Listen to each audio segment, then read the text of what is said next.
They were having drinking competitions and leading one another on a bit, and it was taking its toll on Keith, you know. In the movie, luckily he played Uncle Ernie, so the toll that it took on him, it didn't matter, because the worse he looked, the more a character he became. But in the studio, it wasn't particularly useful. The other thing was, I suppose, is that I wanted to bring some fresh ideas and fresh energy to the tracks. I enjoyed working with friends of mine, like the guys from The Faces, like Ronnie Wood, Ronnie Lane, Kenny Jones. I'd often done recording with them as friends, and new keyboard players that we were starting to use. Chris Stainton,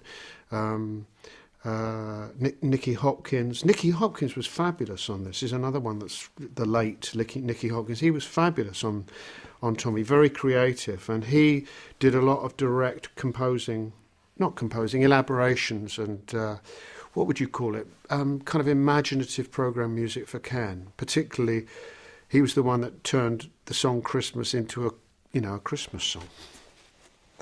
You mentioned Oliver Reed. How much of a say did you have in the casting of the film? I mean, on paper, people like Oliver Reed and Jack Nicholson seem a strange choice for a musical. I was worried.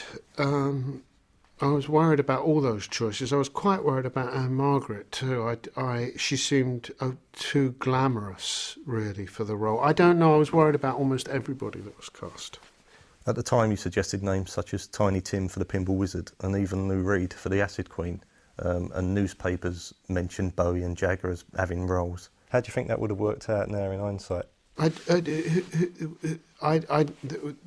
know those names have emerged in the epoch, but I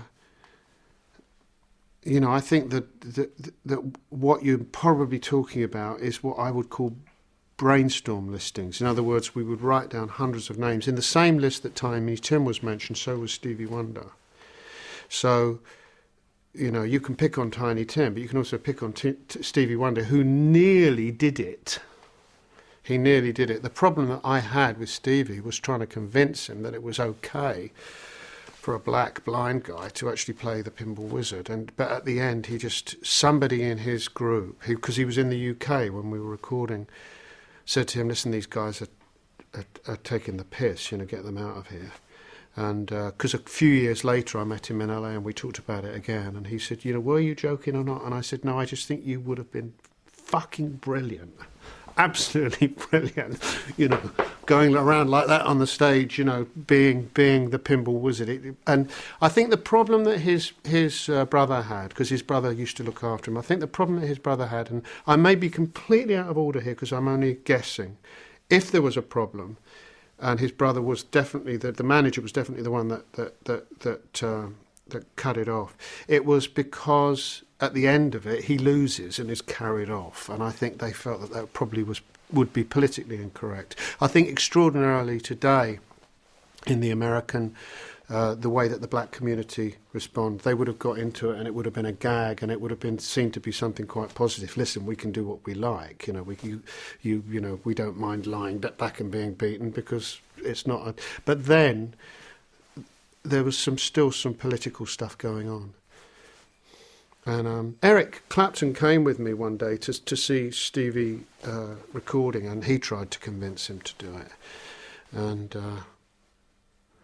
never could he quite go off. Tiny Tim would have been a disaster, but amusing. Who else did I think of?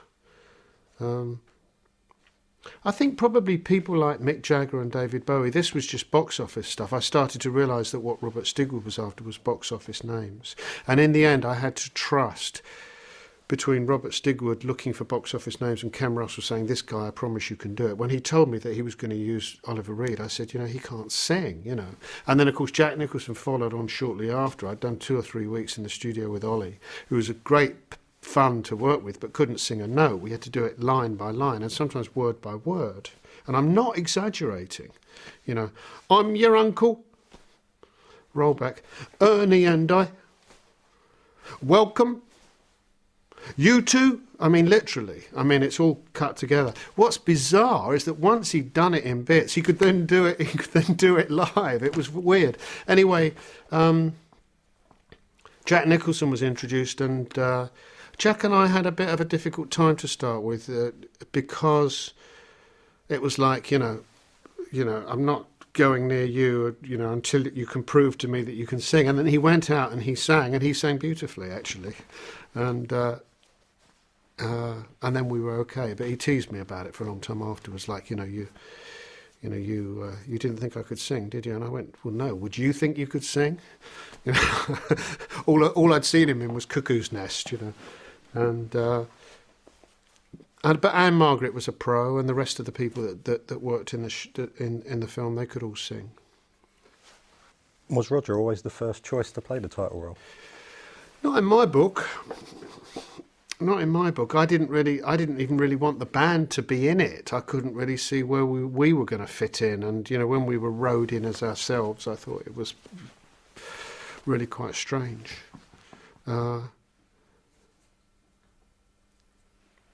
But already, because Roger was a bit too old, I felt. So, yeah, he is obviously an obvious choice. I mean, I first saw Roger singing Tommy from the audience when we did the second live charity concert for the Lou Reisner thing, the classical version. And I remember sitting with my wife then and looking and saying to her, this guy's good. It's the first time I'd seen Roger from the floor. So I knew he could do a great Tommy, but I don't know. I suppose, Roger always felt that Tommy was his, and I've always felt that Tommy is mine, but for completely different reasons. Roger feels that he owns it because he is the singer, the main interpreter. It's kind of like, this has happened many times before with a performer being associated more with a piece than the writer. I always felt that it was mine because it was so based on my reading of my childhood. We've touched on this already, but Tommy's obviously very spiritual and at times autobiographical. How easy was it to let someone else interpret that? And did you collaborate much with Ken during the filming?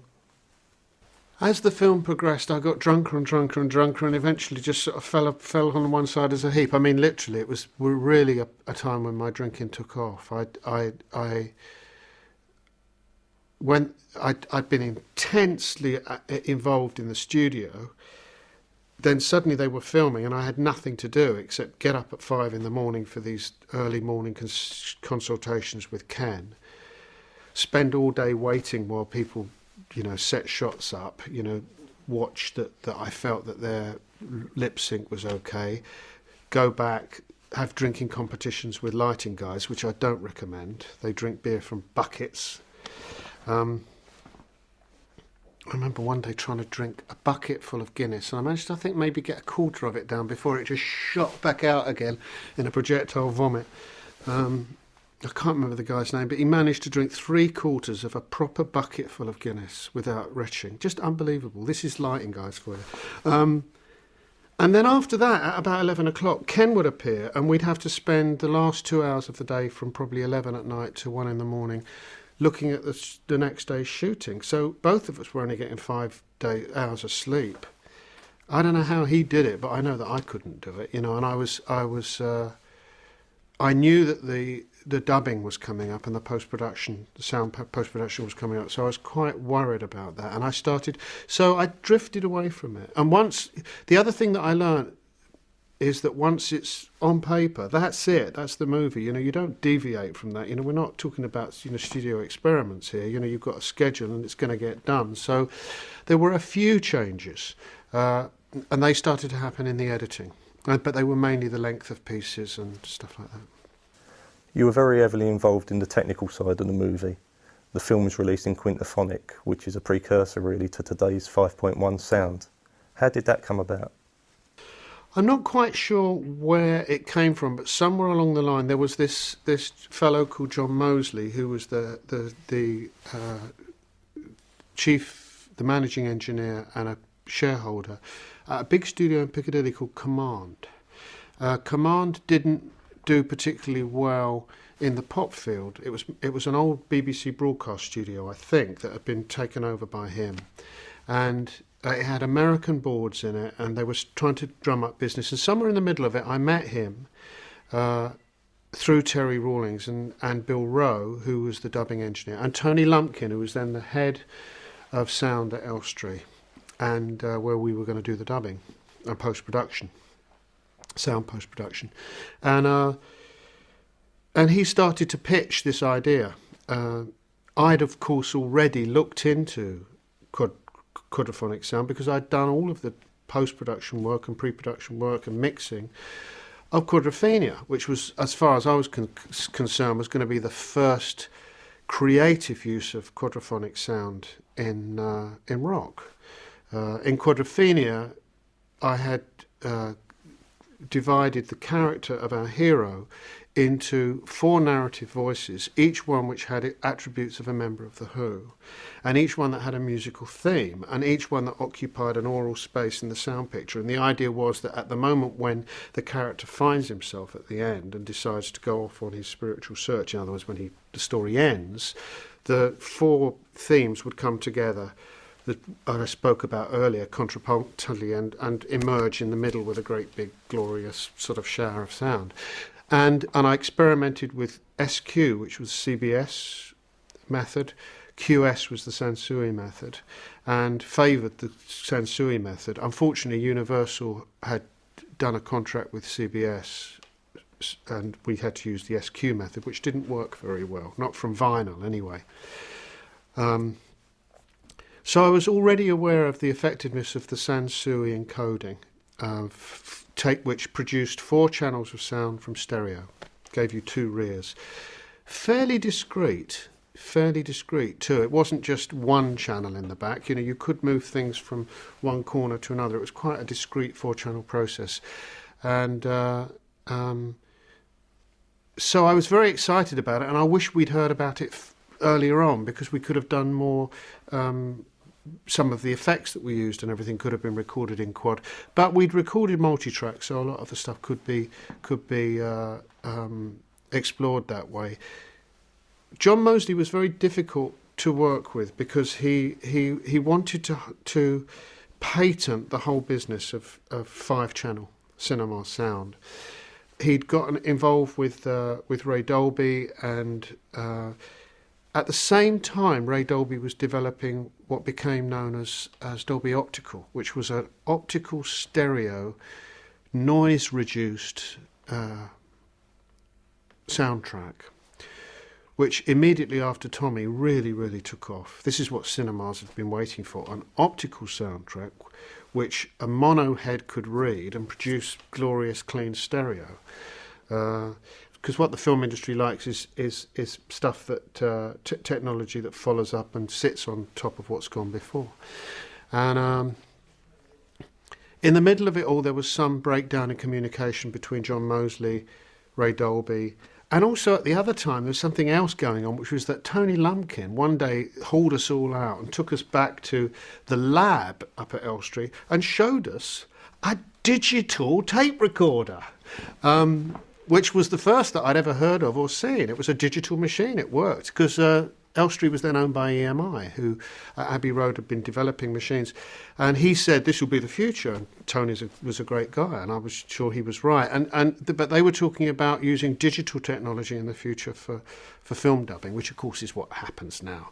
So there were lots of technological things going on, all of which we wanted to grab at.